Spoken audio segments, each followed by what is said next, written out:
parliamentarian has ruled against including immigration in reconciliation.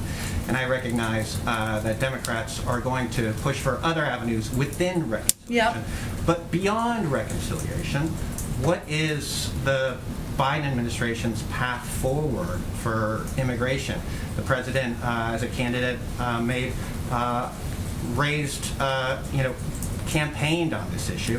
What type of relief is possible, and what can the Biden administration do to bring that? Well, first, I would say our current and immediate focus is on supporting the efforts of senators who have been vocal about their desire, as you said, to put forward alternate proposals to be considered by the parliamentarian and see where that goes. There are a range of passionate leaders in the Senate, in the House, who want to see immigration reform happen. And we will certainly continue to work with them to see what vehicle and path forward, what that looks like. But that's our next step right now, is assessing, is them putting forward an option for the parliamentarian to consider. Go ahead. John, back on the French call for a moment. Did the president seek or receive any clarity from President Macron on why the French decided to recall the ambassador, take that step which had never been taken before? And does the president himself think that that step was commensurate with the offense? I think, Anne, as I've conveyed a little bit, the focus was really on the relationship moving forward. And as we noted in the readout, the French ambassador is returning later on this week, and the 30-minute call was really more about how we can work together in a substantive way on shared areas of interest. So he's not worried that the Ambassador Etienne would be yanked again if the next thing doesn't go right?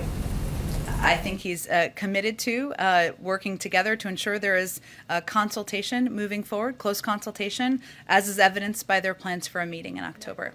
On the coronavirus summit this morning, the president said rightly that the U.S. is a leader in vaccine donation, but as you well know, there is criticism of the U.S. for the prospect of booster shots, a third shot in many cases for Americans before most in Africa have had one. Was that a topic of discussion? Why didn't we hear anything from the president or from the UN ambassador on that point today in their opener? Well, we're now donating 3 shots globally for every 1 shot we've put in the arm of an American. And our view continues to be that we can do both, and it's a false choice. Our view also continues to be that, frankly, the rest of the world needs to step up and do more.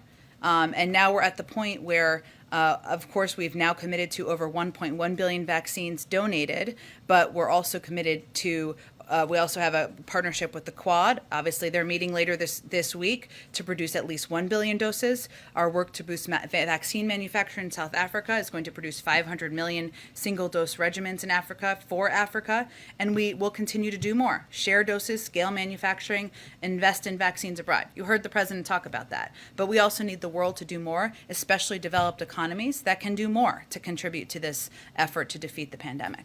Go ahead. Sorry, Deb, we'll continue. Great. Just following Jen on Anne's question there, you keep saying that the president will engage in deep consultations with the French. You could have said that in 1949 when the French first joined NATO. So I'm trying to understand here what is different now after this than it was before. Is the president's vision here that you'd simply go back to the way things were, where clearly that consultation process failed?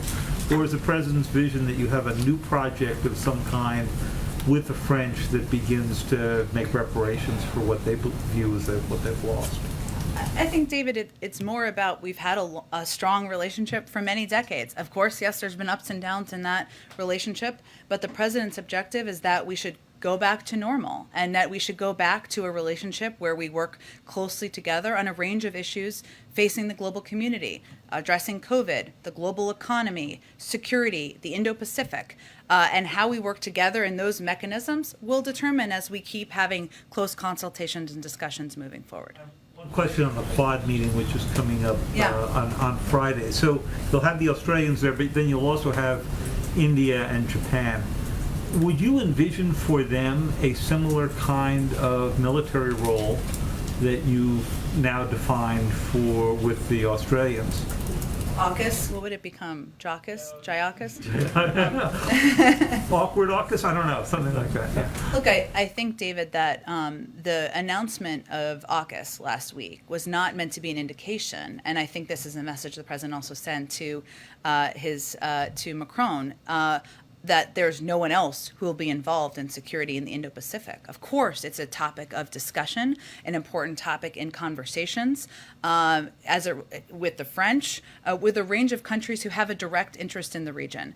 I can convey to you that we will have a preview call on the Quad meeting, which I know there's a lot of excitement about, for probably tomorrow in advance of that meeting, where we'll go through more detail of the planned agenda for the meeting as well. Go ahead, Justin. Jen, China's Evergrande agreed to settle